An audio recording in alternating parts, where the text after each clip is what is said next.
Thanks. I'm married to a Jewish doctor.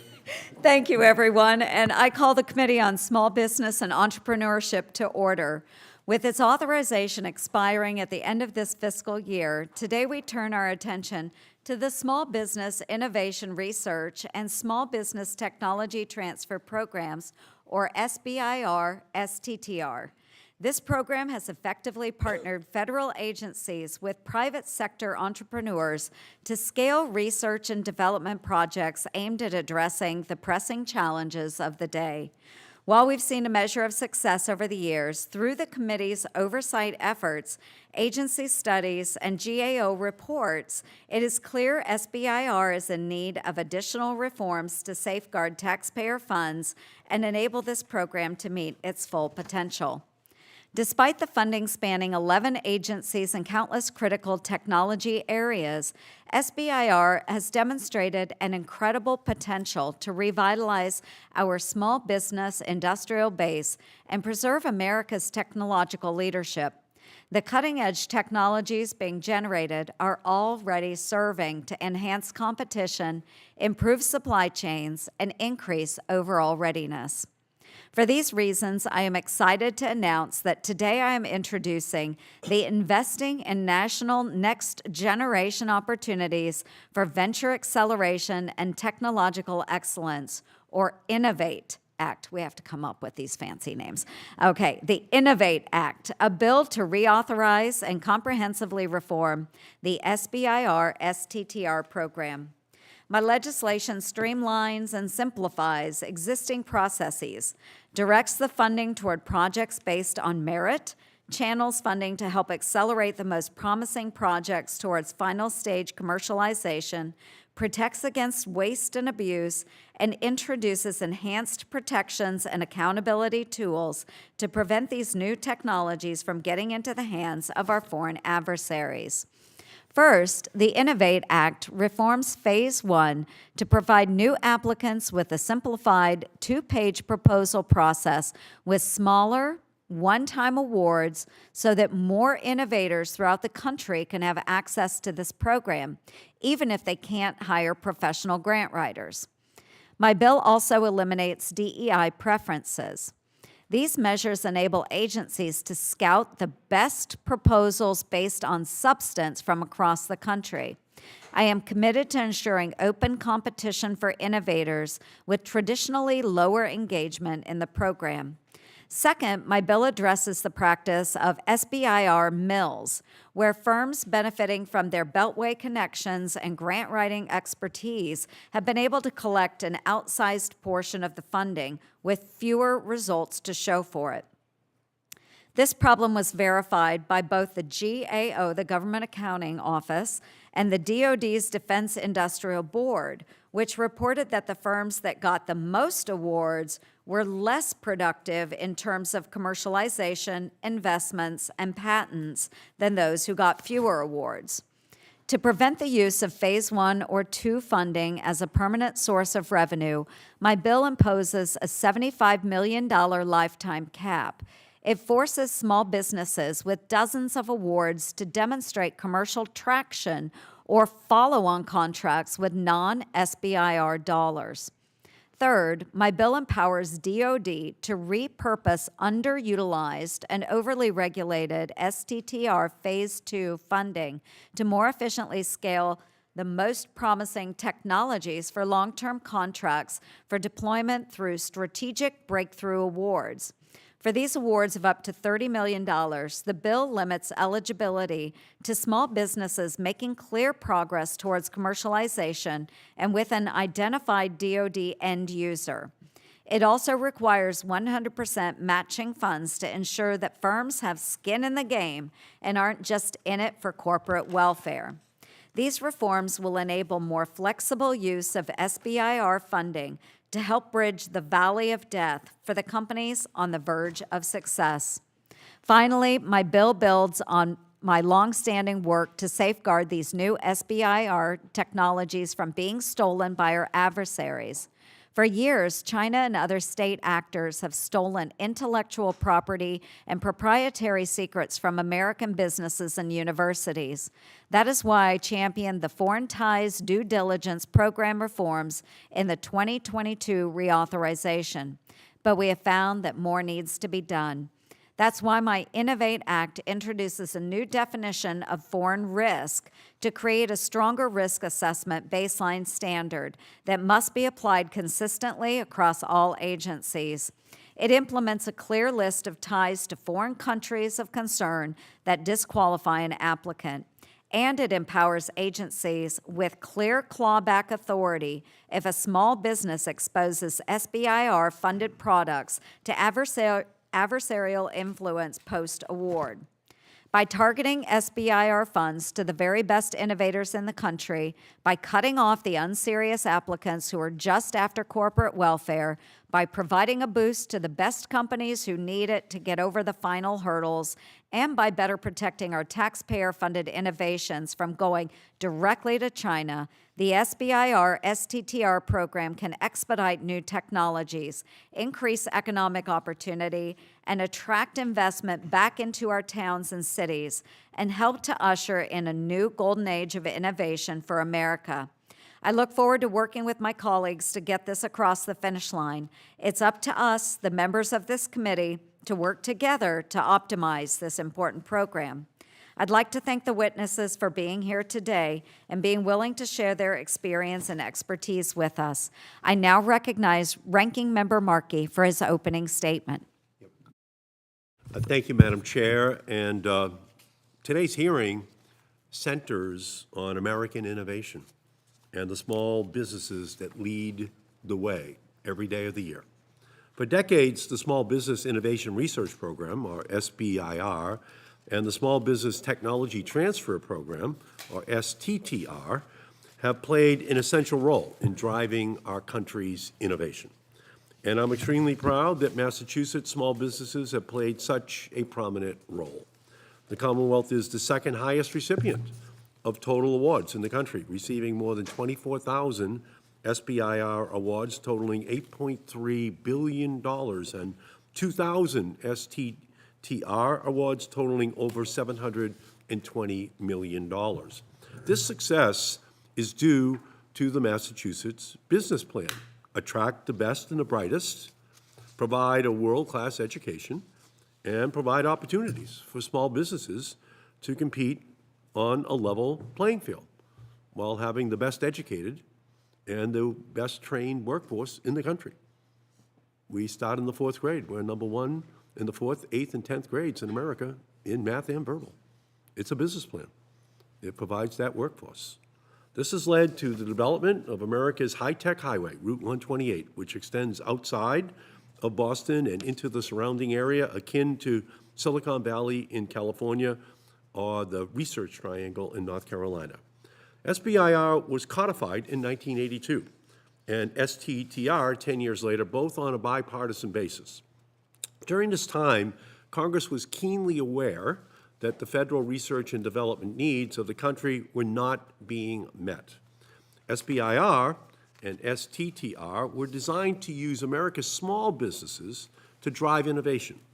These highly competitive programs have contributed to the golden age of innovation in our country. We have experienced that over the last 40 years.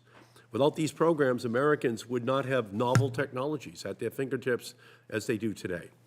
For example, the very popular LASIK eye surgery was developed in part due to an SBIR funding. SBIR also funded earlier Qualcomm wireless communications systems. I'm proud of the SBIR and STTR advancements that have come from Massachusetts. Just as Iowa's rich and nutrient-filled soil makes it the premier producer of corn, it is Massachusetts' technology ecosystem that provides a fertile ground for innovation in the technology sector, which is why we're not just the Bay State, we're also the Brain State. For example, Massachusetts small businesses have received more than 70 awards for projects related to the treatment of Alzheimer's disease, the brain, and it's approaching it from many different avenues. Today, we'll hear from Triton Systems, a company from the Commonwealth, that used an SBIR award to help create the world's smallest heart pump, which is now universally used in hospitals because of an SBIR grant. Without SBIR and STTR funding, many of these products may have never seen the light of day. These programs are highly efficient and pay dividends for the American people. The return on investment for every dollar the government spends on these programs is anywhere from $20 to $30. SBIR and STTR awards from the Department of Defense alone creates over 65,000 new jobs every year. The SBIR and STTR programs work because they prioritize merit and competition, Darwinian, paranoia-inducing competition. That's the hallmark of STTR and SBIR. That's what it's all about. Darwinian competition. The best ideas prevail. We should not place limits on the number of awards or the amount of funding that goes to deserving small businesses. We should not put a limit on the best ideas or the best technologies. That's what we're going to need to compete against China. We would never limit the number of contracts that a large defense contractor receives from the federal government. So why would we consider limiting our most nimble allies in innovation, our small businesses? We don't tell Raytheon or Lockheed Martin, you've had enough federal contracts. We're going to start with a smaller firm. We don't do that. We go to where the best ideas are. While SBIR and STTR have enjoyed bipartisan support for several decades, we have not yet been able to make them permanent. They are currently set to expire at the end of September. I've worked throughout my time in Congress to make improvements to programs and ensure that their authorization never lapses. It is critical that we do so again, and I'm looking forward to working with you, Chair Ernst, on this issue, and I want to thank all of our witnesses for your help in us understanding this issue today. Great. Thank you, Ranking Member Markey. And again, I want to extend a warm welcome to all of our witnesses today. And I will now introduce the three witnesses who are testifying today on behalf of the majority. I am thankful that all of you took time out of your busy schedules to join us in front of the committee and share your expertise and insight into the SBIR and STTR programs with this committee. First is Mr. Austin Strawhacker, who is the Associate State Director at America's SBDC in Iowa at Iowa State University in Ames, Iowa. The Iowa SBDC operates 15 centers across the state, providing expert business counseling to entrepreneurs and small business owners. Mr. Strawhacker oversees the Iowa's SBDC's technology and commercialization team, which supports innovative entrepreneurs in leveraging federal and state resources in all 99 counties.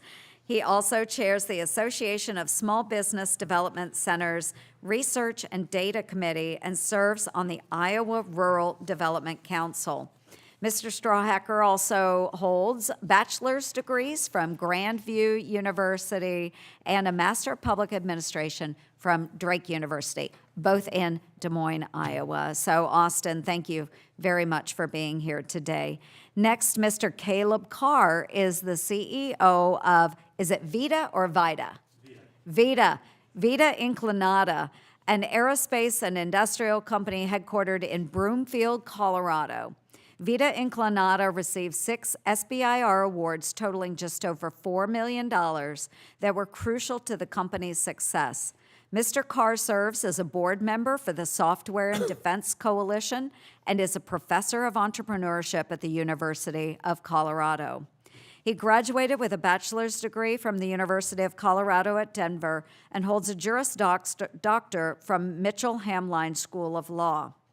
Our third witness, Mr. David Rothside, is a principal at Shield Capital, a venture capital firm focusing on investing in early-stage companies developing technologies critical for national security. He served for 8 years as an acquisition officer in the United States Air Force. Thank you very much for your service to our country, including a deployment with Special Operations Command in Afghanistan. He subsequently worked at the Defense Innovation Unit, ending his time there as Director of Acquisition Pathways.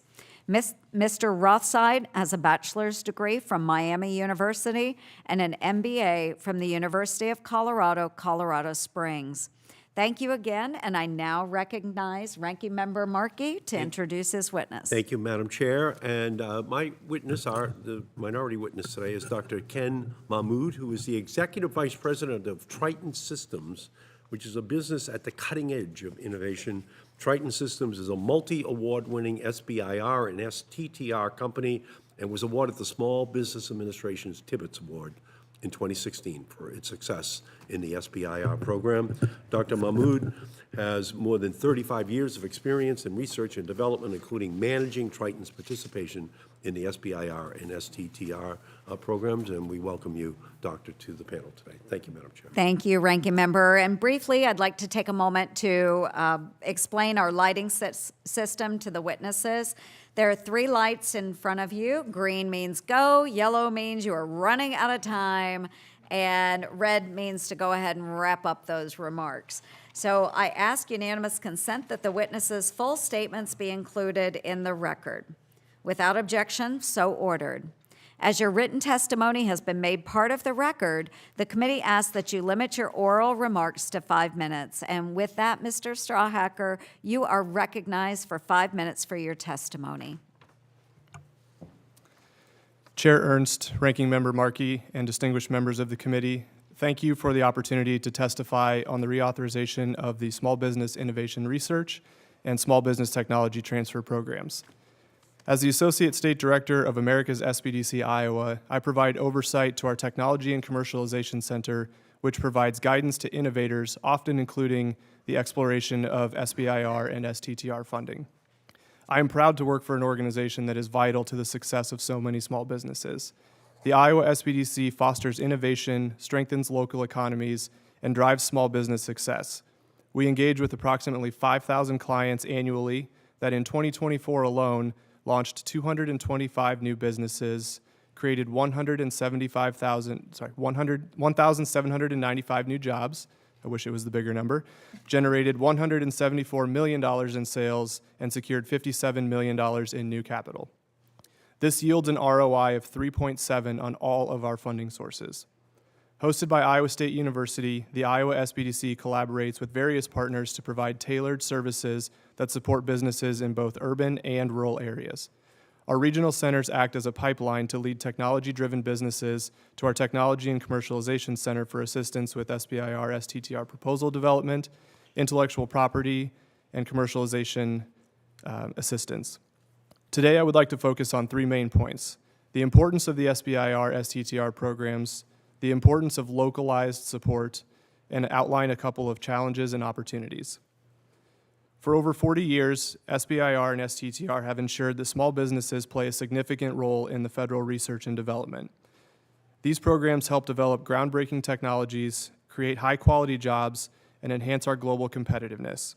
In Iowa, SBIR and STTR fundings help bridge the gap between research and market deployment, particularly in key sectors like advanced manufacturing, agricultural technology, and biosciences.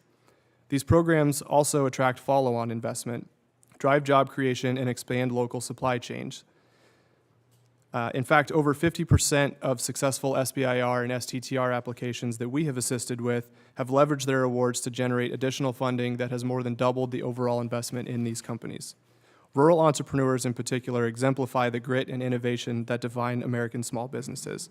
Despite facing challenges such as limited access to capital, workforce shortages, and geographic barriers, they drive technological advancement and local economic growth.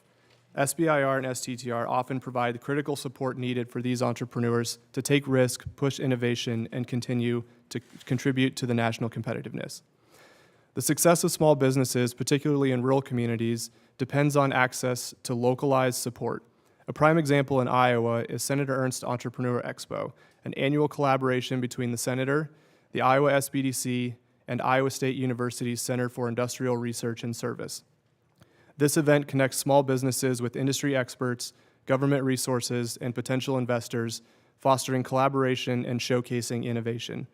Additionally, we have established the Great Plains SBIR Working Group with our partners in Kansas, Nebraska, and Oklahoma. This group meets monthly to share best practices, develop solutions, and strengthen the regional support network. While SBIR and STTR have been highly effective, there are opportunities to enhance their impact. Streamlining the application process and introducing a smaller Phase 1 award could lower barriers for first-time applicants, particularly in rural areas. This would allow early-stage research to explore commercialization potential before full feasibility and commercialization work begins. Many companies also receive very little feedback on their Phase 1 proposals if they are declined. Often the reason for declaration is something that SBDCs could help with proactively if more guidance was provided. Increasing transparency and structured feedback would help applicants refine proposals and improve success rates. There should be recognition that innovation exists everywhere across our nation, yet just 5 states receive 46% of SBIR-STTR awards and dollars, according to public data on SBIR.gov. Addressing this disparity through targeted outreach, regional training, and improved evaluation transparency could ensure fair access to funding no matter the geographic location of the business. In conclusion, SBIR and STTR awards have driven innovation, strengthened local economies, and created high-quality jobs in America for over 4 decades.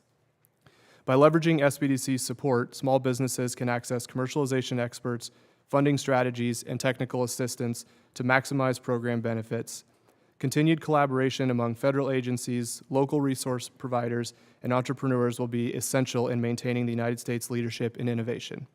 I thank you for your time and consideration today, and I welcome any questions. Thank you very much, Mr. Strawhacker. And we will go next to Mr. Mahmood, and you are recognized for 5 minutes for your testimony.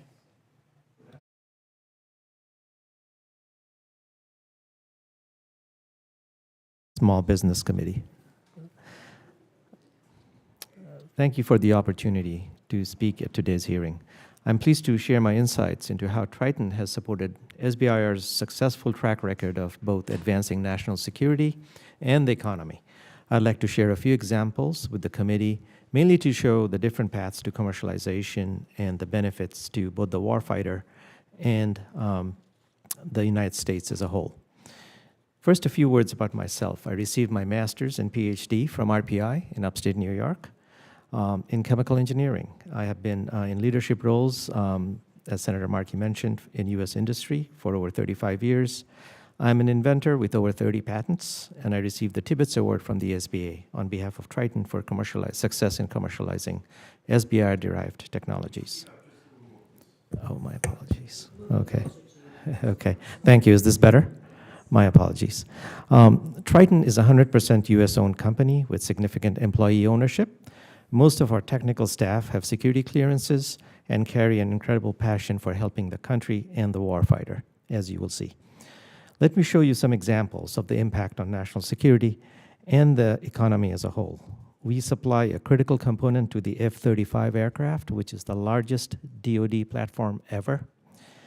It is expected to save the Air Force over $550 million in sustainment costs. We supply another critical component to the F-22 aircraft, which will enable another $200 million in cost savings, sustainment cost savings for the Air Force. We have set up a venture in the state of Washington to manufacture long-range aerial mobility systems to support a Navy program of record.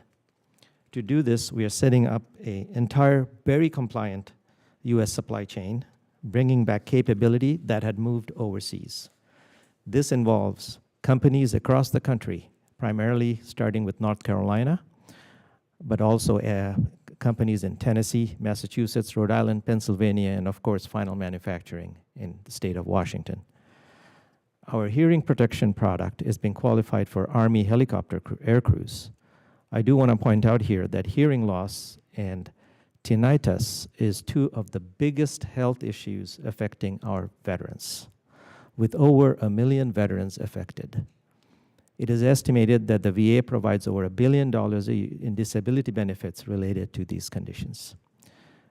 Our bladder relief product for aviators is being qualified for Navy combat missions and Air Force recon missions. Our SBIR-derived sensor technology enabled the world's smallest heart pump for use in cardiac failure intervention. I do want to mention here that heart disease is the #1 cause of death for Americans today. We're also investing in the first large area metallic 3D printing capability in the country with internal funding. This will be a new capability for the United States, allowing for the manufacture of 3D printed large metallic parts for aircraft, missiles, and other DoD platforms. I would like to finish by offering some suggestions to the committee for improving the SBIR program based on our experience with it. The SBIR program is one of the most successful technology programs in the federal government, as indicated by all National Academy of Science studies and multiple agency studies. We believe this is because of the merit-based nature of the program, the competition, the ruthless competition that it fosters, and the flexibility, and this is very important, the flexibility given to the agencies to adapt it to their needs. Our suggestions to the committee include, #1, provide meaningful incentives for transition to phase 3 for DoD platforms in particular. I will just add on a personal note that, for a small business, when most of the platforms are owned by the prime contractors, it is incredibly hard for a small business which is focused on a subcomponent or a component to qualify it, to de-risk it, mature it, qualify it, and integrate it. It requires a tremendous amount of cooperation with the primes. And I do want to add here that small businesses like ours who have developed a rare expertise in working with academia to reduce ideas to practice and working with primes to then take them to a platform and transition it to a program of record offer a unique skill set in our innovation ecosystem. #2, streamline the contracting process. I believe this is a request that all of the witnesses will make. Streamline the contracting process by mandating standard contracts. #3, adequately resource the agencies to implement the foreign risk management provisions. And #4, reauthorize permanently or at least for a longer term so that small businesses and the agencies have some certainty in their business planning. I wish to end by thanking the members of the committee for your continuing support for the program and for the opportunity for me to speak to you today. Thank you very much, Mr. Mahmood. I appreciate that. We'll move next to Mr. Carr. You're recognized for 5 minutes of testimony. Chairwoman Ernst, Ranking Member Markey, and members of the committee, thank you for having me today. I founded my company following the death of a friend of mine. While we were on a search and rescue exercise in the mountains, he experienced active cardiac arrest, and we called a rescue helicopter to come rescue him. The helicopter proceeded to lower a rescue basket down to us, but due to the winds of the helicopter, the rescue basket kept swinging, and because of it, we couldn't get it through the trees above. As a result, we called off the mission and called time of death. Several years later, my business partner and I founded what would be known today as VITA, a company focused on designing technology that would eliminate the swing and sway of suspended loads on rescue helicopters and save lives, preventing the reality that happened to my friend over a decade ago and drastically improving upon the current solution that our warfighters and rescue personnel use today, a rope. We started in a cold garage in Denver, Colorado, working tirelessly to find a solution to the problem. Investors would turn us down left and right due to the lack of market knowledge on the issue and, more importantly, the amount of complexity that designing a solution and selling said solution to the U.S. government would entail. It wasn't until something else took a risk on us in late 2018, the SBIR program, specifically the Open Topic AFWERX SBIR program. The SBIR program took a risk on us, our 3-page white paper, and our idea, and in doing so, it empowered us to quit our jobs, hire a team, and design a solution that we now call the VITA Rescue System. Subsequently, the company went on to secure 2 Phase 2 contracts, and eventually a Phase 3 transition $50 million IDIQ to the U.S. Army, which we anticipate putting into motion later this year. Meanwhile, that system is now deployed to the battlefields of Ukraine. CAL FIRE's fire attack helicopters deployed that were used recently during the Palisades and Eden fires, multiple Army National Guard units, including South Carolina, and across the entire Air National Guard. Yet that was just the beginning. Thanks to that investment by the SBIR program, VITA expanded into providing the essential gear that crews need to fight the missions such as harnesses and rescue bags, to the point where by just 2 weeks ago, we received the following message from a son. I just wanted to thank you for making such a great product. My father was in a horrific helicopter accident, and his best friend died on impact. He was in the back seat and had your harness on, and despite the helicopter being destroyed, he actually walked away from the incident with only bumps and bruises. It's this type of mission, this type of capability. These products would not be here today without the support of the SBIR program. You are going to hear a lot today about what the SBIR program is and is not, but I come to you as someone who used the SBIR program for what it was meant to do, transition real-life solutions into the hands of the people that need it most. What I can tell you is the SBIR program should not be a welfare program to award 50-plus contracts to the same party. The SBIR program is an investment program, an investment in ideas to facilitate solutions that take what was a rope for decades and make it into a technology solution. An investment to empower Americans, and frankly the market, to validate, scale, and deploy new capabilities that never thought about until today. The SBIR program is a mission-focused initiative that advances the objectives of the agencies it supports, providing structure and funding to enable companies to directly address these missions head-on, whether for organizations like CAL FIRE or the South Carolina Army National Guard. I wonder, would those crews have this capability today if the capability remained in the R&D environment? Yet at the end of the day, the SBIR program is the bedrock of transitioning the future into reality. Therefore, as you consider how to improve the SBIR program during the upcoming reauthorization, I encourage you to support the following. 1, dedicated funding mechanisms for companies that can demonstrate private sector demand for commercialized technology and government demand for innovative solutions, as we must provide the tools to transition and transition quickly. 2, the use of firm fixed price contracts for SBIR's default contracting vehicle, reducing the bureaucratic overhead and allowing the SBIR program to take the small risk on people like me and empower us to do something great. And 3, limits on SBIR awards for those repeat offenders, specifically companies that continue to receive SBIR awards without commercializing a viable product from the vast majority of their SBIR awards directly to the end user, not to a prime, to an end user.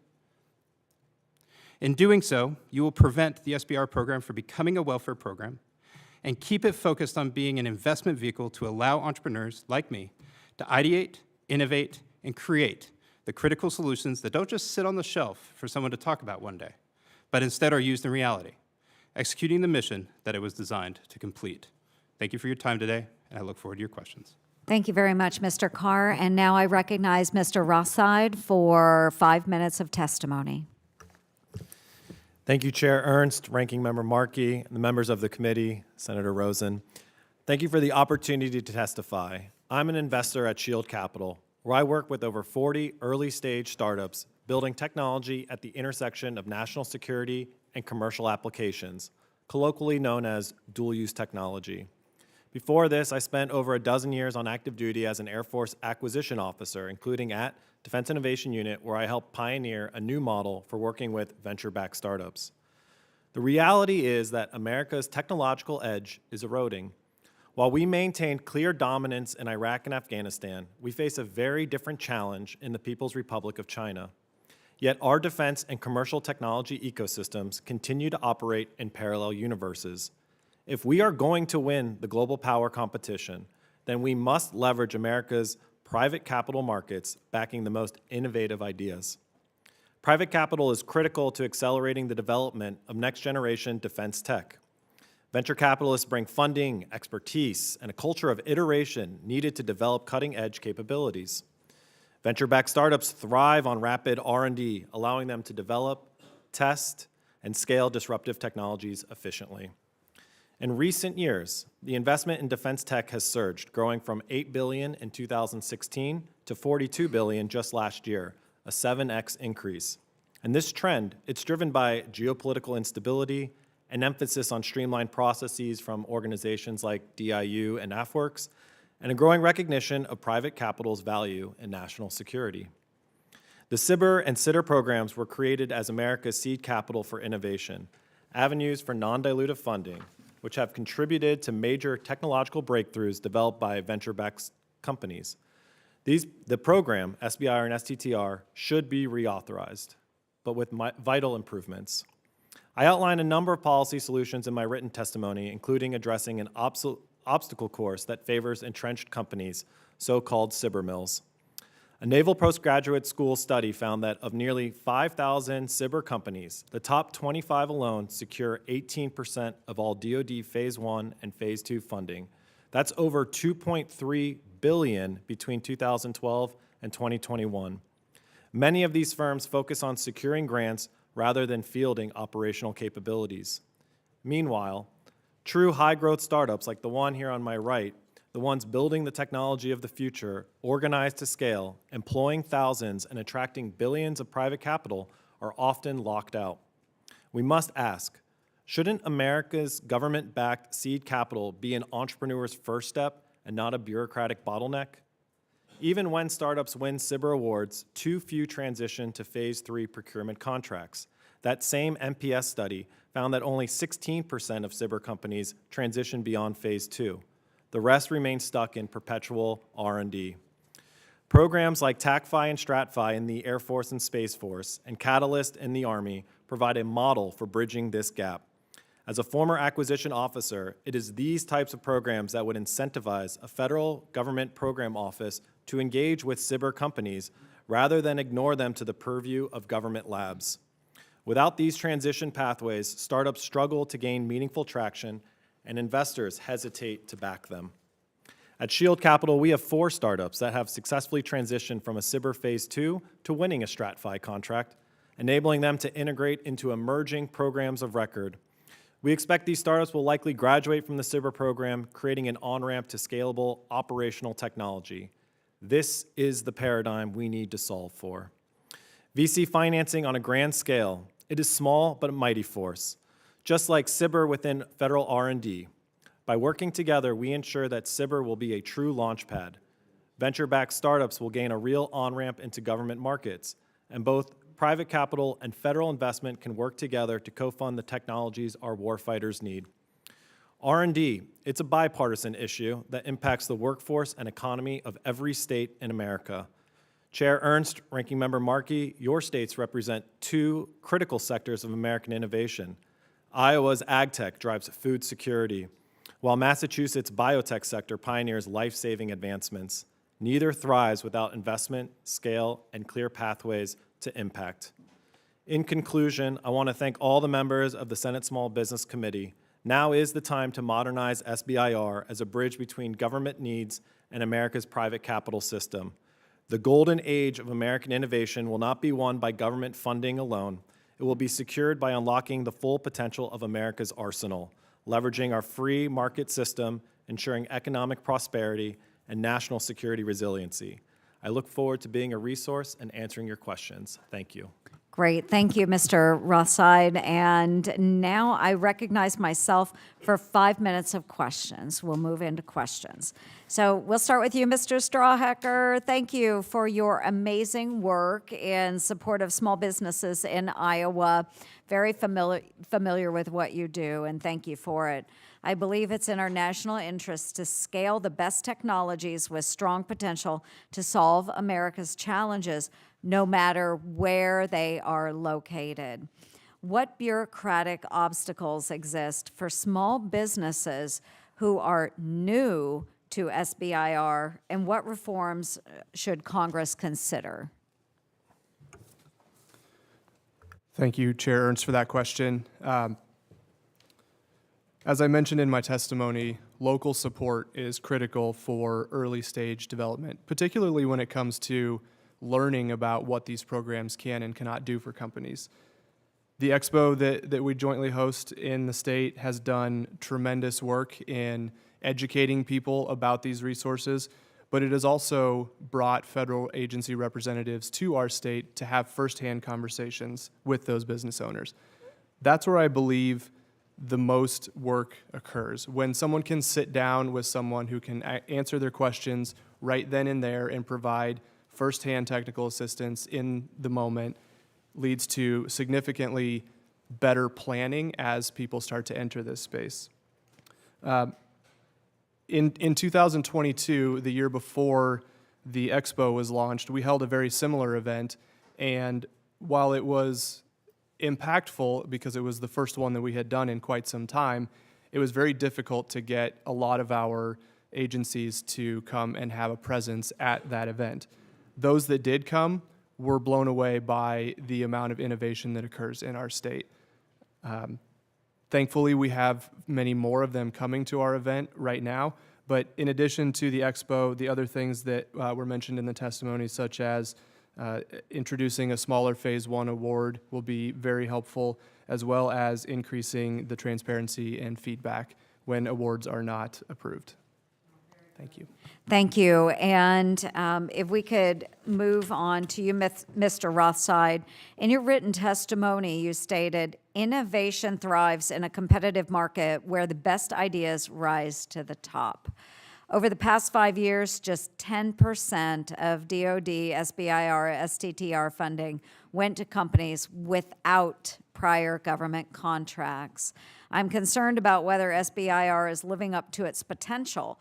And from what I've been able to see, a system so skewed towards the status quo and entrenched players is not utilizing competition to drive the innovation America needs to stay ahead. So how can we ensure real and open competition in the SBIR program? Thank you, Senator Ernst, and I agree with you. It is not okay that only 10% of SBIR recipients are new entrants. This ought to be seed capital for the next emerging ideas. I think one of the major bottlenecks for that program is the idea of these esoteric, very nuanced, specific topics that are clearly wired for specific companies based on prior existing relationships with a company and government labs. If we can start to generalize the topics more around different technology areas that an innovator can come and create a new solution around, that is what's going to create disruptive technology for the future. It's also what's going to address the problems for the program offices that are responsible for fielding operational equipment to the warfighters. The labs have a different perspective with R&D versus the program office that are trying to deal with near and dear issues. Additionally, I do find it hard to believe that a company, a small business, can work on a myriad of different technology areas. For my startups, any more than 2 or 3, and they're very tapped out. So we sort of have to ask ourselves, why is there such a market efficiency where a company can still be a small business, but work across a dozen different SBIRs at the same time? Thank you, ma'am. Yeah, no, thank you for pointing that out. I appreciate it. And I will now turn to Ranking Member, yes, sir, I can. I will now turn to Senator Rosen for her questions. Thank you. Thank you, Madam Chair. Thank you, Senator Markey. I have a 3:30, and I didn't want to miss this. It's such a great hearing, and it's so important. And I just want to thank you all for your ideas, for your energy to bring them into reality and to really think out of the box when you see a problem, be those real problem solvers. And it is very exciting. This is a great committee to see the entrepreneurship and the way people think. And so the SBIR, the STTR, the programs, they're just critical sources or capital for startups and for people who see a problem and think, how can I make it better? How can I fix it? How can I find that solution? But unfortunately, some states aren't receiving their fair share of this vital R&D funding, like the chair state of Iowa, Nevada, sadly is ranked in the bottom third of SBIR and STTR award recipients in 2023. We received only 23 of the SBA awards compared to the national average of 118 awards per state. I hope to maybe move that up, but the federal and state technology partnership program was created to address this gap. The FAST program provides funding to economic development entities, research institutions, and that in turn provide that technical assistance and support to the small businesses who are applying. You often just don't know how to get started, right? That's a big issue. So FAST mission to strengthen the competitiveness of underserved businesses seeking the SBIR, STTR grants. It's critical, and Congress, I believe, must continue to support it alongside its innovation initiatives. So Mr. Strawhacker, as a FAST recipient, I know you know how important it is. Can you discuss the ways your SBDC has better served businesses who struggle to navigate the SBIR, STTR process, and what challenges are you facing that we can address here? Thank you, Senator Rosen. You are absolutely correct that the FAST program is tremendously valuable to this overall equation, but it does play a complementary role to the business owners and the innovators. We are there to connect them to resources, connect them to people who can ultimately invest in these companies, but it's their idea and their innovation that drives us forward.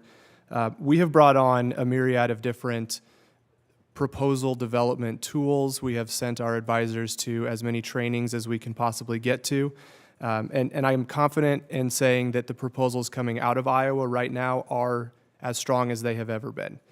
We have developed deeper partnerships with our state agency, Iowa Economic Development Authority, who provides some of the matching funds, but there is still a lot of work to be done. I hope that other states will look at implementing an Entrepreneur Expo where they can bring firsthand agency representatives. I've already written that down. We're going to contact you Happy on to that share one. any details. So thank you for your question. Thank you.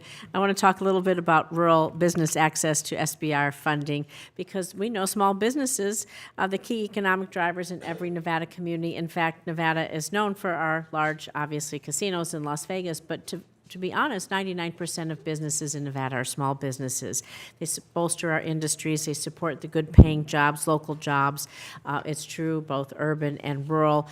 And despite their importance, small business historically face a lot of challenges accessing capital and small business resources. I know you know this as well. So again, I'm going to stick with you today, Mr. Strawhacker. What challenges do you think the rural businesses have?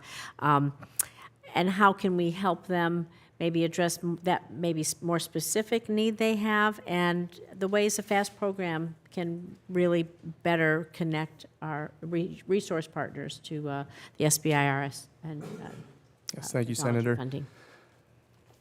It is often remarkably difficult to physically get to certain parts of rural states. You've been to Nevada, so you know, deep Yes. frontier rural states. Most mountainous state in the lower 48, I might add. I did not know that. Thank you. That is why we have utilized the longstanding success of the SBDC network to come alongside the FAST program. We have 15 offices strategically located around the state of Iowa through 11 partnerships with community colleges, and then 4 centers hosted by our 3 public institutions in the state. Those people are in the community where those business owners are developing their ideas. They're constantly networking with different economic development agencies, different lenders. They serve as the pipeline for that technology-based business into our Technology and Commercialization Center, who can ultimately get them to that finish line. Well, good. Well, we might be reaching out to you for some Absolutely. connection with Nevada. Thank you all for being here, what you do, and thank you again, Senator Markey, Madam Chair. Yeah, thank you so much, Senator Rosso. Next, we'll go to Senator Husted for 5 minutes of questions. Thank you, Chair Ernst. Appreciate that. So business is hard.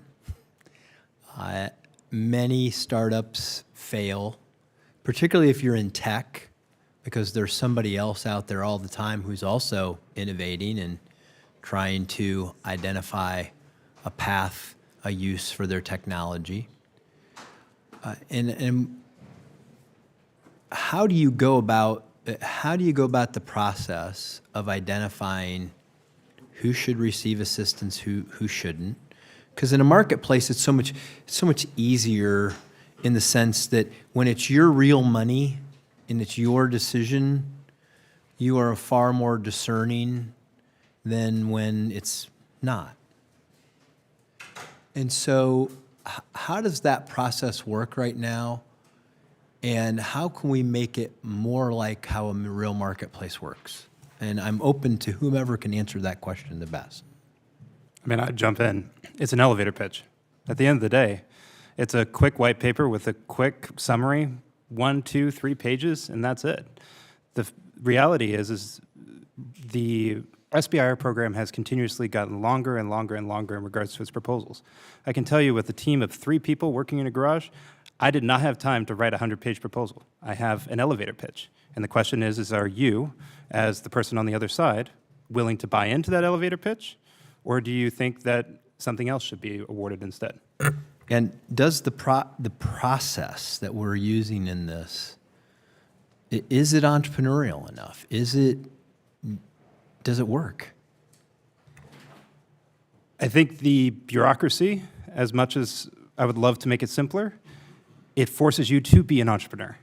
Because at the end of the day, you got to figure out how to navigate the market. And if you're trying to navigate the US government, you've got to learn and be that entrepreneurial self to be able to figure out how you complete that navigation.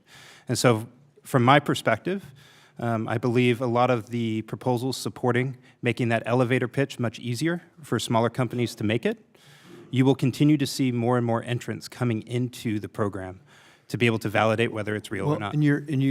One of the, as I was doing a little research on this, one of the common complaints is that, hey, the people who do figure it out are the ones who are getting all the money, and the people who haven't figured it out, there's just a barrier that it's like a mystery of what door I go into and how I do this. How do we improve upon that? Well, if I may, I've been somebody on the other side as a government evaluator. And a big part of it, because in certain areas you get so many proposals that you try to take the easy way out and you say, who didn't cross their T and dot their I perfectly, right? And so that sort of sentiment certainly favors those who have gone through the process before, because they're able to rinse and repeat a lot of their proposals going forward. And I think that's why with Chair Ernst and her recommendations of putting a cap sort of gets us away from being more process-oriented and more about the spirit of the idea. Because when the same companies can submit 50 applications at a time in a given window, and the resources to be able to evaluate all of the incoming solicitations, there has to be a level of empathy for the reviewer on the government side. As a venture capitalist, I take pitches all the time, right? I've got 3 more scheduled later today on different companies. Most of them are going to receive a no, and that's just the reality, because I'm looking at the competitive marketplace, how good is the founder, what is the opportunity for them to sell into. These are difficult things that you learn over years and reps. Yep. And our government stakeholders don't necessarily have that same background, but we just need to make it easier for them to evaluate less companies. Thank you. My time is going to run out, and I want to ask the question because I'm not sure how to do. Is it more difficult the way we set up particularly for our contracting with the U.S. military? A small business, I was told one time that small businesses, that the big contractors welcome them as long as they stay in their box, and that they can't have they really try to.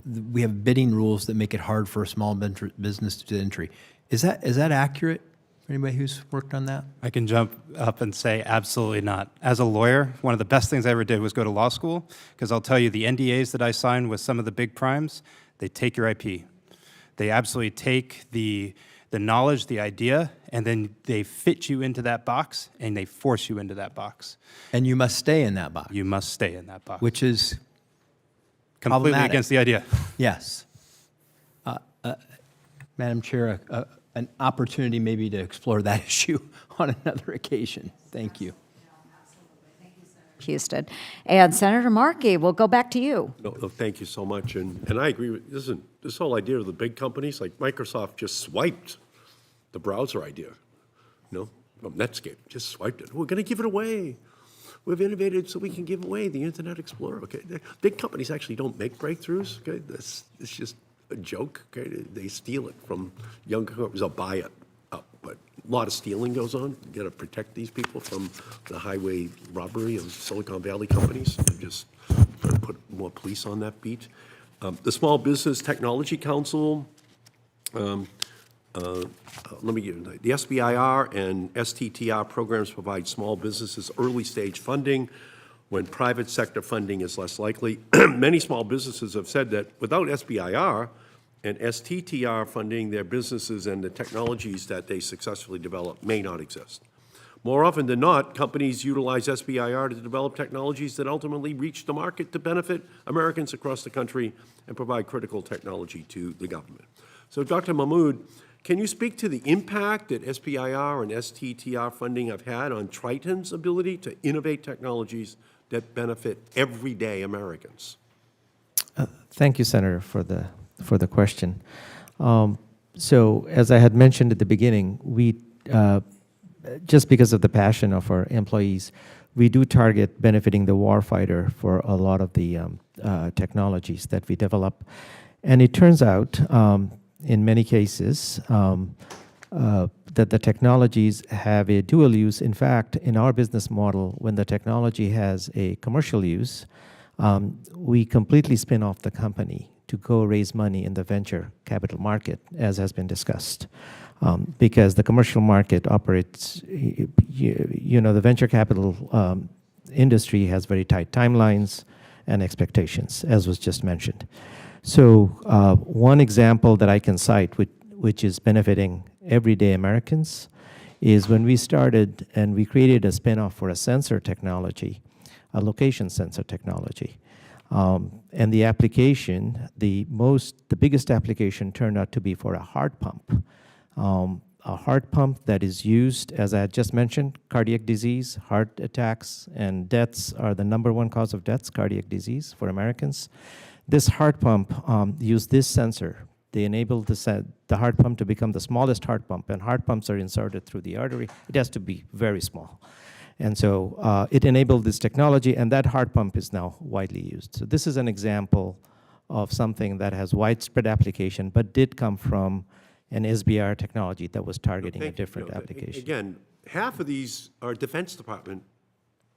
The Correct. Defense Department has to approve these SBIR grants. This is the technology the Defense Department wants, right, to protect our company and country. And ultimately, our advantage over China or any other country is that we're technologically superior to them. My mother would always say to me, when she was disappointed in me as a boy, she would say, "Eddie, your father and I are going to donate your brain to Harvard Medical School. It's a completely unused human organ." Okay? So you have to learn how to work smarter, not harder. So that's what technology is. And it has to be the best technology if you're going to surpass the Chinese. This is a ruthless Darwinian world that we're in right now. So you have to have, so in your opinion, Doctor, does the Defense Department make those kind of ruthless Darwinian decisions to enhance our defense capability when they're deciding who gets these SBIRs?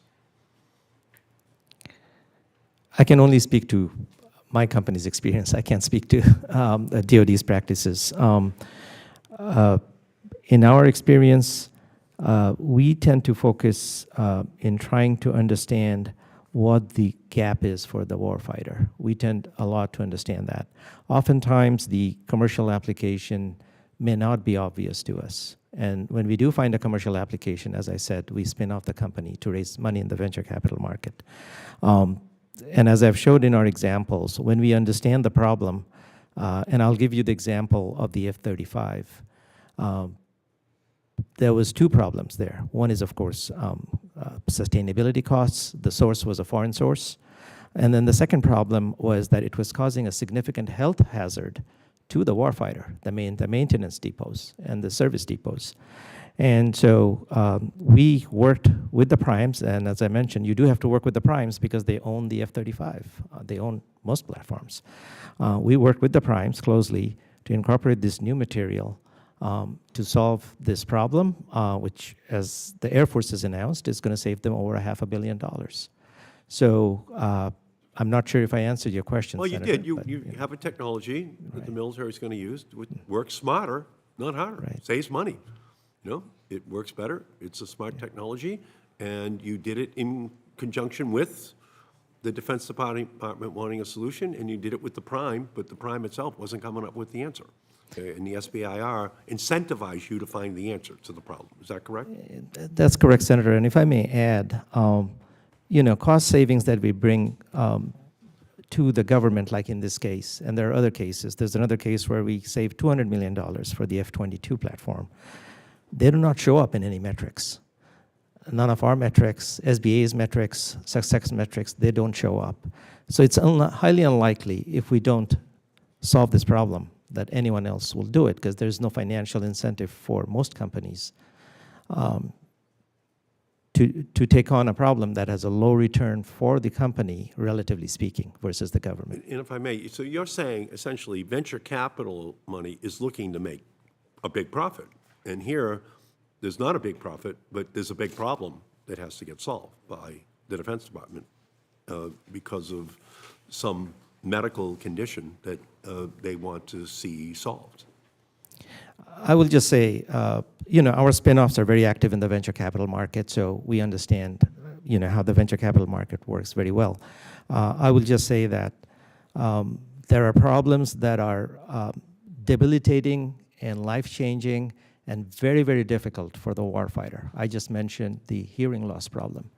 The hearing loss problem is a significant problem for the warfighter.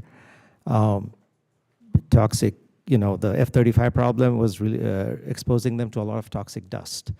The bladder relief problem, which we worked on and is now being evaluated by all the pilots in the Navy, and the long-range recon missions that the Air Force is running over our adversaries, there is no restroom for female pilots.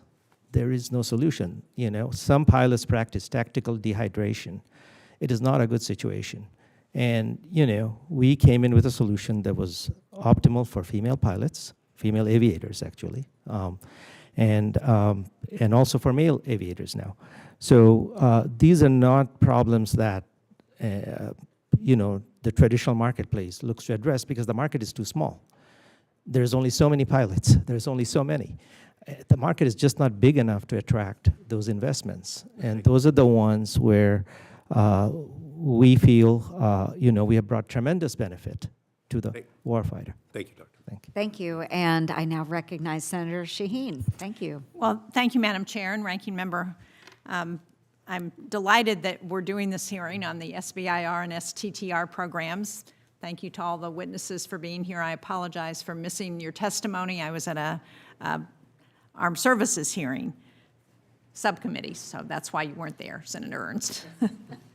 But the reason I'm so enthusiastic about, one of the reasons I'm so enthusiastic about the SBI program is that it was created by New Hampshire Senator Warren Rudman back in the 1980s. And so I've had a chance to see it up close from that time, to see how it's grown and to see the difference that it's made for small business in New Hampshire. And I know that you have stories about the differences that it's making in Massachusetts and Iowa and across the country. And you may have already asked this question, Senator Markey, because I just came in on the end of it. But as I understand, Dr. Mahmood, in your testimony, you described millions of dollars in savings to the Defense Department from SBIR work that your company has done. And do you know if those savings are counted in statistics about the SBIR's return on investment or in the commercialization data that's provided? Thank you, Senator. I did, you missed that part. That question was asked, but I will repeat that. Thank you for asking that. So, cost savings that we realize for the government, and just as importantly, benefits to the warfighter's health, preventing hearing loss, which once a warfighter is exposed to and they are exposed to a lot, air crews are exposed to a lot of noise, it is a permanent condition. It's impossible to reverse it. It's very difficult to reverse it, I should say. It's not impossible. It's very difficult to reverse it. And I also mentioned that, the VA, there's 1 million veterans with hearing loss right now and 2 million with tinnitus, which is related. So we have focused in terms of our support to the warfighter on developing technologies for aircrew protection that's being qualified on all the Army helicopters.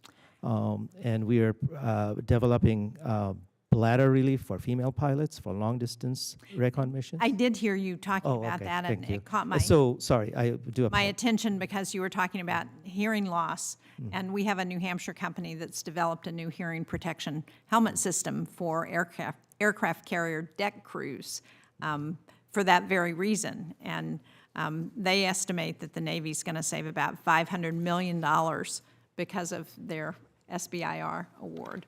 So it is something that I think we ought to think about how we include that information in the statistics about the program. Mr. Strawhecker, I think you talked about working together with neighboring states on the FAST program. Do you think more funding for FAST would help with those partnerships, or how can we encourage that kind of collaboration? Well, I do think that type of collaboration should definitely be looked at being implemented everywhere across the nation, especially those FAST awardees who exist within an SBDC program. We already have a nationwide network that builds in geographic subgroups that meet together on some annually, some quarterly. I know the Southeast area is very strong in the SBDC network. Those that have the FAST grant, in addition to the SBDC program, have that natural group already there. They just need to tap into bringing the right advisors to the table and having that. The FAST grant plays a complementary role to the business owners. They are the innovators. It's their technology. They just need us to support them and help them access the correct resources. Thank you, Senator. Thank you. Dr. Mahmood, I know that there has been some discussion about limiting the number of awards that a business can get through the SBIR program, and I would ask you and others on the panel if that's something that would be helpful. I know that we have a number of companies in New Hampshire that have been very successful at getting multiple awards, and I would hate to have them be limited in what they could get. So I don't know, maybe you could speak to that and others could speak to it if you have a view on that issue. Sure. Thank you, Senator, for the question. I think one of the most powerful foundations of the SBIR program, it was set up very wisely, that the agencies have a tremendous amount of flexibility to adapt the program to their mission needs. So they have the flexibility to decide on, limiting the number of applicants. They have the flexibility to decide on how many open topics. They have tremendous flexibility to adjust to what they need. So, from our view, we support the mission of the agencies. And if we are allowed to, if we see a problem, we will put in our idea. And if it is a good idea or the best idea, it is often recognized. And if it's not, it's not. We don't think the tent is so wide, and there is, we have a shrinking defense industrial base. We have no opportunity to take out good ideas. We are not going to win if we take out good ideas. So there's no reason to cap good ideas. Thank you. I'm out of time, Madam Chair, but I don't know if anybody else Would anybody else like to want to speak to that? Yeah, I would just add, so I'm a large proponent of putting some type of cap in, especially for phase 1 and phase 2s. And the specific reason for it is we're talking about small businesses here. We're not talking about primes. If you're a small business, I can't chase 20, 30, 50, 100 different technologies with different market applications and different things. I can't raise money for it. These guys would never give me money. Because the reality is I've got to be super focused as an entrepreneur to be able to scale that capability into an actual product and then naturally into a company. So if we have companies that have hundreds of different products and technologies, what are they working on? And in fact, I would argue that they're absolutely getting disincentivized to be able to take that one particular technology that And do we have any that fit in that category? Is there information that shows that we have multiple companies that fit into that category? I would argue that Sibber Mills would be the way to do it. And do you also feel that way if it's done not simultaneously but serially? So the company gets an award, is successful, then applies again and gets another award and is successful or not, applies again. Are you concerned about that aspect of it as well? I mean, for us, we actually, because of the dual-use aspect of the SBIR program going into, we actually diversified into construction cranes and now stabilized loads on suspended cranes. But it's tangential technology specific to what we are building. What I would argue there is that if it continues to be linear and you go from one technology to the next, are you really exiting the business? Or are you just continuing to basically create kind of a new product at the bequest of the US government, i.e. the SBIR program, but never taking that to the final step, which is, hey, you're my customer, how do I get this to you? And how do I get it to you as fast as I can? But not just you, but the whole market as a whole. Thank you. Thank you, Madam Chair. Thank you. And Senator Budd, you are recognized for 5 minutes. Thank the chair, and thank you all for being here today. Mr. Rothside, every day I hear from small businesses in North Carolina, particularly small businesses with innovative solutions to real problems facing our warfighters, who discuss challenges to working with the DoD. We hear it all the time. So the PPBE reform report, or the Commission on Planning, Programming, Budgeting, and Execution, is I'm sure you're familiar with.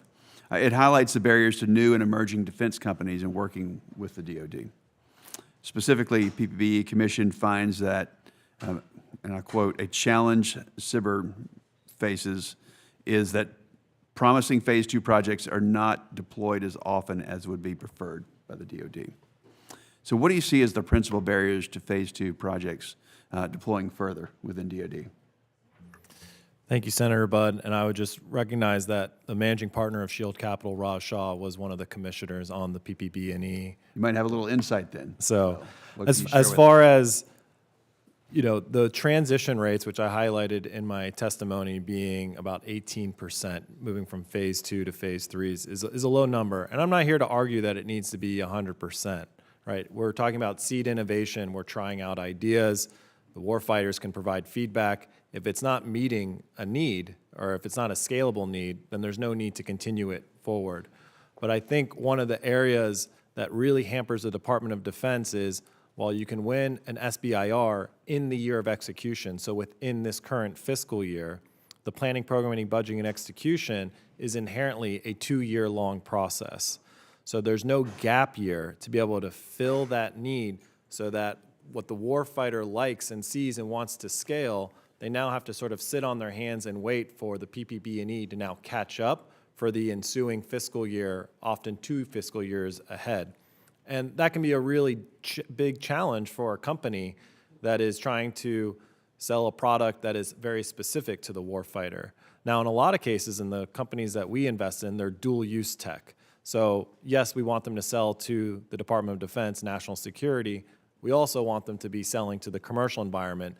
That sort of leverage provides them an opportunity to stay afloat while the PPB&E cycle catches up. However, why should our warfighters have to wait for a solution that they need today, right? We're working for a readiness that allows us to be prepared tomorrow. So in simple terms, what's the fix there? So the other fix- than just getting cash flow, I imagine, from the commercial applications. Absolutely. And so one thing that the Department of the Air Force came up with in March of 2020 was the StratFi TACFi program. And it allows them to leverage additional SBIR funding up to $15 million with just SBIR funding to carry forward on promising technology that has matching funds, in that so far as the government, the DoD, has non-SBIR funding allocated to them, and they've also raised third-party venture capital. Okay, so you mentioned that 18% kind of make that gap over to Phase 2, right? From Phase 2 to Phase 3, Phase sir. 2 to Phase 3. So 82% don't. So what, with this new system, if you will, in place that you just mentioned, what does that number go to? It goes from 18% to what would you estimate it to be? Well, with the reality of an opportunity cost, where now more of that funding that would have gone to fund more Phase 1s, more Phase 2s being put into this other bucket of StratFi, or a bridge, if you will, you're probably going to see a shrinkage of the amount of total number of SBIR Phase 1, Phase 2s, a larger number of opportunities to transition to Phase 3. I would expect it to go more to the 35%, ideally doubling. And you're saying in that 82%, which would diminish in this scenario, the 82% fails, there's a lot of good, useful things. It doesn't need to be 100% that passes, but the 82% that fails, there's a lot of useful things in there for our warfighters that are unnecessarily failing. Unfortunately, that is the case. Okay. The PPBE Reform Commission also recommended aligning the SBIR program to the DoD overall science and technology strategy by ensuring that the programming and budgeting process includes specific analysis of SBIR and STTR projects as budget requests are being developed. So can you speak to your views on that recommendation? I'm sorry, sir, I wasn't quite following. So I think there's the question of they want to align the PPP Reform Commission. They want to align it with the DoD's overall science and technology strategy. And they want the budgeting process to include specific analysis of SBIR and STTR projects as the budget projects are being developed, as the budget requests are being developed. So do you have any thoughts on that? I would just say that 11 of the 14 critical technology areas as identified by the Department of Defense, 11 of them are commercially developed. We need to align our S&T strategy with where the emerging market trends in the commercial sector are occurring and make sure we are providing a healthy amount of financing in those areas for DoD programs. It's very helpful. Thank you all. Thank you, Senator Budd. I'll go ahead and start if you'd like a second round. If I may? Yes, I'll go ahead and, well, if you want to go ahead, I'll close up after you. Yep, Okay, go then, ahead. if Yeah, you don't mind. absolutely, Ranking Member, go ahead. No, I thank you so much. 2 weeks ago, the House Small Business Committee held a hearing on SBIR and STTR, where Chairman Williams in the House talked about the importance of preserving merit-based competition in the program. He said innovators thrive in an environment where competition reigns supreme, where they are free from the limitations or caps on their success. And I agree with that. We should prioritize merit without adding extra layers of bureaucracy. So, Dr. Mahmood, through Triton Systems, we've seen great success meeting increased commercialization benchmarks for experienced small businesses. And I understand that the company did not meet the increased transition benchmarks, leading to a limit on the number of Phase 1 and Phase and direct to Phase 2 awards Triton can receive. How have these caps impacted your company's strategy in determining what you would be proposing in the future? Thank you, Senator, for the question. I think we can all agree that the commercialization benchmark, this is what everybody's talked about, is very important. Everything needs to have a purpose. We need to maximize commercialization. That's how all companies should be measured.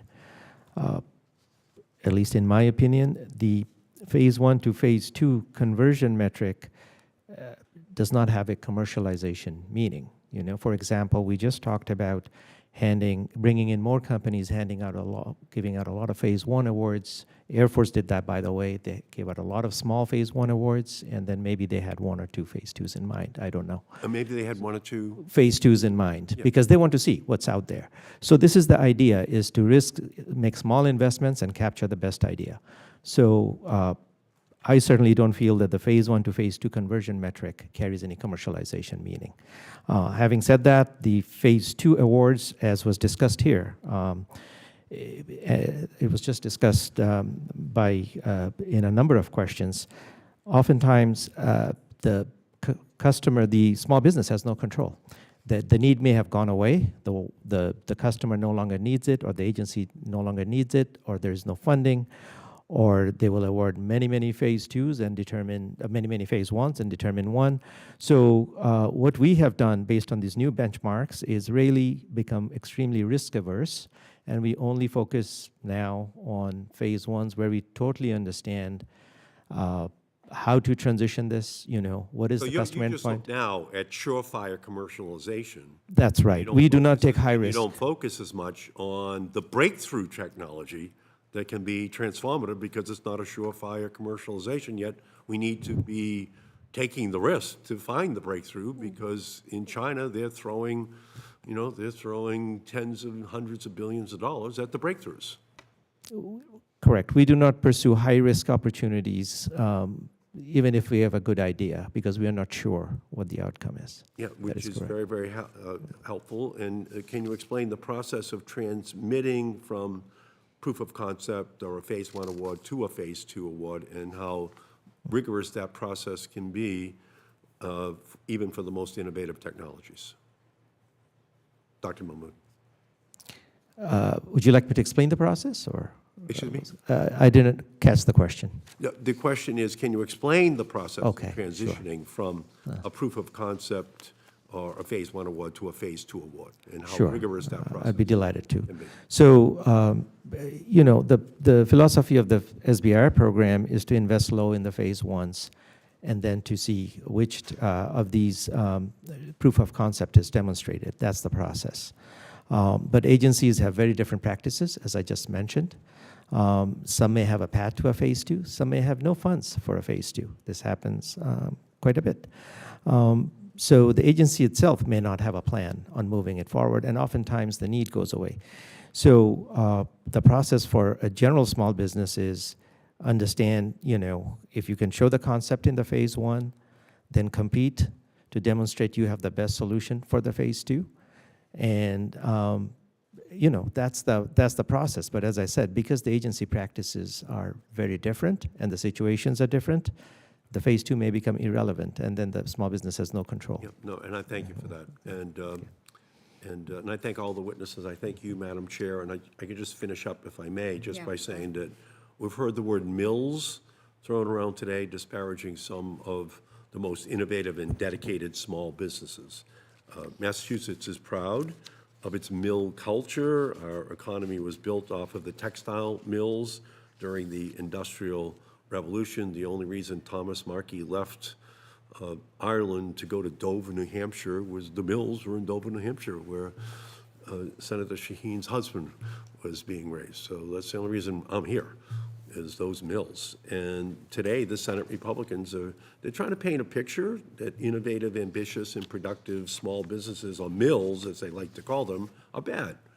These mills that they want to end, they're small businesses that delve into novel ideas and bring them to reality. They are small businesses that develop cancer therapy technology and the world's smallest heart pump. Small businesses that save hundreds of millions of dollars for the federal government and have a huge return on investment. Small businesses that advance the national security interests of our country. If being a mill means being an efficient and effective small business innovator, then I don't think that's a bad thing. And Massachusetts and many other states are hubs of innovation, and that's why we produce such tremendous technology.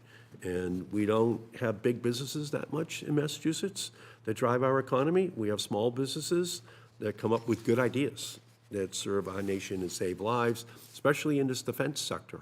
Okay, this is where we specialize. Department of Energy is high on the list as well, but 80%, as we know, of the Department of Energy budget is just nuclear weapons, nuclear management, right? You need the smartest people thinking about that. NASA, all the way down the line, those are the agencies that are asking for these technologies to be invested in, okay? And it's to keep us ahead of our geopolitical rivals in the rest of the world. It's using our brain power, and we just have to ensure that these small businesses are able to freely compete for government funding and are not penalized for their excellence. If someday they want to sell to a big company, Raytheon or Lockheed, that's their right, but the innovation's going to come from our defense and from many other areas from these smaller companies, and that has to be the primary thing. Is it going to likely produce that breakthrough or not? And does the Defense Department want to take a risk over here with some breakthrough technologies that may or may not get the result they're looking for in the first or second round? Okay, that's the decision I think we have to make as a country, and I thank you, Madam Chair, for this very valuable hearing.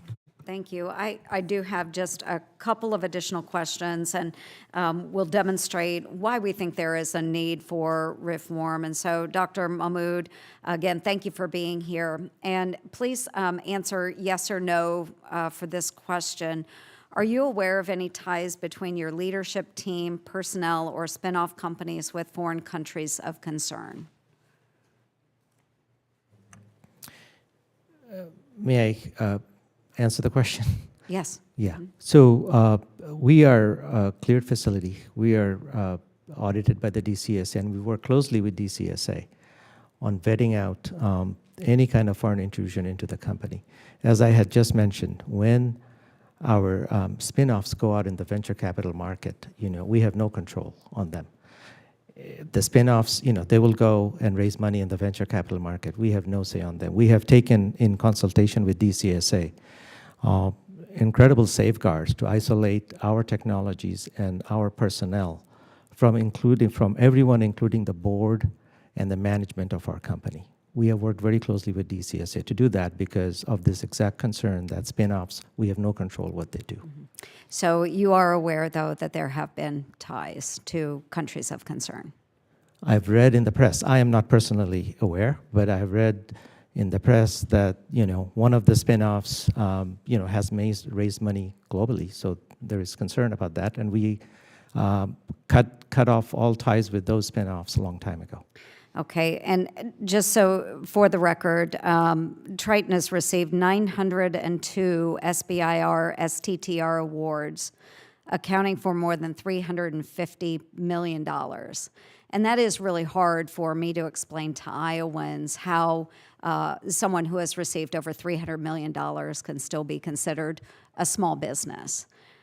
So that's really difficult for me to explain in the heartland. So I do want to enter into the record open source data that I found on ties between Triton CEO and joint ventures with Triton spinoff companies. You did state that you can't control those companies, but they are ties between your spinoff companies and companies in China, and without objection, so ordered. So again, what we found in 2020 was that Triton's current CEO then was appointed to serve on the board of CITIC, CITIC Capital Acquisition Corporation, which is a Chinese financial services firm sponsored by a state-owned financial conglomerate in China. Further, FRX Polymer, a spinoff, again, of Triton, received $22 million from CITIC and pursued a joint venture with a Chinese company in 2019. Triton's biotech division also merged to become Chinook Therapeutics, which in 2021 pursued a joint venture with Pivotal BioVentures China. Triton's CEO was the chairman of FRX until last month and was a board member of Chinook Therapeutics. I would like to enter into the record open source data on these ties with China, and without objection, so ordered. I also want to point out the SBIR due diligence disclosures require Triton to disclose joint ventures and foreign investment. Spinning these companies off to do joint ventures and taking Chinese investment appears to be a loophole, and this track record should be accounted for when Triton applies for SBIR awards. Triton does not seem to care who they are selling taxpayer-funded research to. This is a national security risk, and why I've proposed strengthening the due diligence evaluation standards to make sure agencies are catching all of this open source analysis and making prudent judgment calls on who they award repeat contracts to. So again, the SBIR mills, I understand that while there may be opportunity out there for these small businesses, I'm going to set the record straight with this. Success is not measured in the number of SBIR awards a company wins, but rather the commercial and mission impact made by leveraging SBIR dollars. I think a number of you stated that. We should not reward firms that game the system and use SBIR, known by many as America's Seed Fund, as their primary revenue source, yet have fewer sales, fewer investments, and fewer patents, as GAO reports. SBIR mills push out innovators in the heartland states like mine of Iowa and like Senator Jackie Rosen's in Nevada. I have a hard time justifying again to Iowans that companies that can take hundreds of millions of dollars of SBIR grants can still pass as a small business.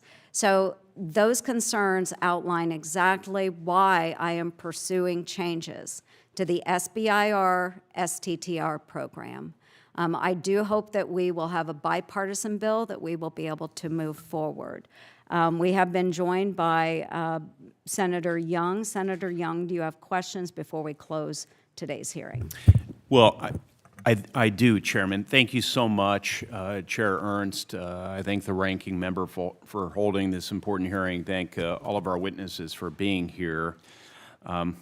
As Congress continues to consider reauthorizing this important SBIR-STTR program, I think it's critical that we take this opportunity to review the framework, look for ways in which we can improve it. Relatedly, over the last year or so, I've had the privilege of chairing a commission, the National Security Commission on Emerging Biotechnology.